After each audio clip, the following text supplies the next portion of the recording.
আসসালামু আলাইকুম ভিউয়ার্স, কেমন আছেন সবাই? প্রাইমারি এডুকেশনের পেজের পক্ষ থেকে আপনাদের সবাইকে স্বাগতম। আজ আমি নিয়ে এসেছি আপনাদের সামনে দশমিক ভগ্নাংশের ভাগফল কিভাবে দ্রুত নির্ণয় করা যায়, আজ আমি আপনাদেরকে দেখাবো। তার জন্য আমি আপনাদের সামনে কতগুলো উদাহরণ আগেই রেখেছি, এই উদাহরণগুলি নিয়ে আমরা কাজ করব। যেমন প্রথম উদাহরণটা হচ্ছে 0.3 গুণ 0.01 গুণ 0.002 বাই 0.2 গুণ 0.02 গুণ 0.002 এর মান কত? আমরা এটা বের করব। তাহলে প্রথমে আমাদেরকে কি করতে হবে? প্রথমে আমাদের উপরের যে এটা আছে 2, 1 আর 3, এটা গুণ করতে হবে। 3 একে 3, 3 দুগুণে 6। তাহলে দশমিকের পরে কয়টা সংখ্যা আছে? 1, 2, 3, 4, 5, 6। তাই 6টা সংখ্যা আছে, এখানে আগে একটা আছে, তাহলে আমরা 5টা শূন্য দিয়ে দেবো। 1, 2, 3, 4, 5। তাহলে কয়টা হলো? 6টা হলো কিনা দেখি। 1, 2, 3, 4, 5, 6। হ্যাঁ, 6টা হয়েছে। তারপরে দেখেন এই 2 দুগুণে 4, 4 দুগুণে 8, এখানে আমরা 8 লিখে ফেলবো। তারপরে দেখি দশমিকের পরে কয়টা সংখ্যা আছে? 1, 2, 3, 4, 5, 6। তাহলে এখানে 8 আছে, তাহলে আর আমরা 5টা শূন্য দেবো। 1, 2, 3, 4, 5। দেখেন এই যে হয়ে গেল। আমরা এই শূন্যগুলো কেটে দেব। তারপরে আমরা এটাকে যদি কাটাকাটি করি, 3 দুগুণে 6, 4 দুগুণে 8, তাহলে উত্তর হয়ে গেল 4/3।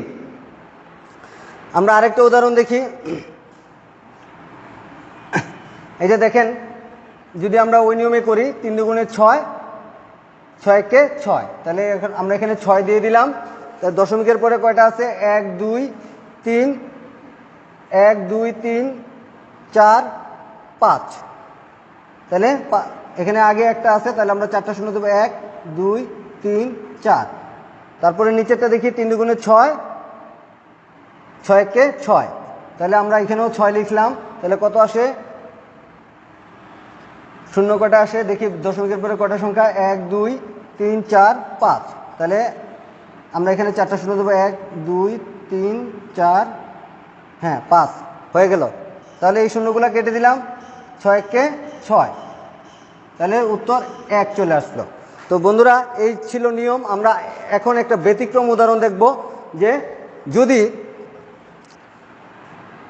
উপরের দশমিকের পরে সংখ্যা যদি বেশি থাকে আর নিচে যদি কম থাকে, তাহলে এটা কিভাবে করতে হয় দেখেন। আমরা উপরেরটা প্রথমে গুণ করব।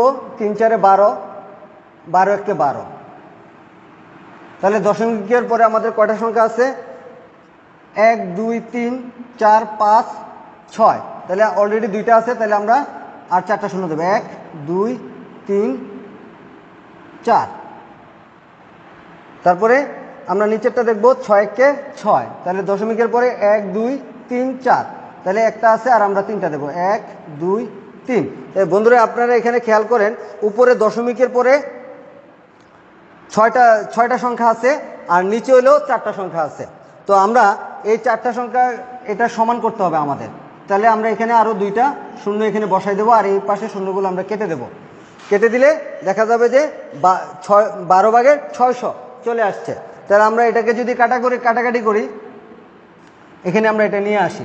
12, 600, 6 দুগুণে 12, আর 6, 100, 600। তাহলে এখানে আসে 100/2। এটাকে যদি আমরা 100 যদি আমরা 2 দিয়ে 100 আর 2 যদি আমরা ভাগ করি, তাহলে আসে কত? 0.02। এই হচ্ছে আমাদের রেজাল্ট। এইভাবে খুব দ্রুত এই পদ্ধতি অবলম্বন করে আমরা যে কোনো ভগ্নাংশের ভাগফল আমরা নির্ণয় করতে পারবো। তো বন্ধুরা, এই ছিল আমাদের আয়োজন। আমাদের এই ভিডিও যদি আপনাদের ভালো লেগে থাকে, অবশ্যই আমাদের ভিডিওগুলো শেয়ার করবেন, লাইক দিবেন, কমেন্টস করবেন এবং আমাদের পাশে থাকবেন আশা করি। Thank you. আল্লাহ হাফেজ।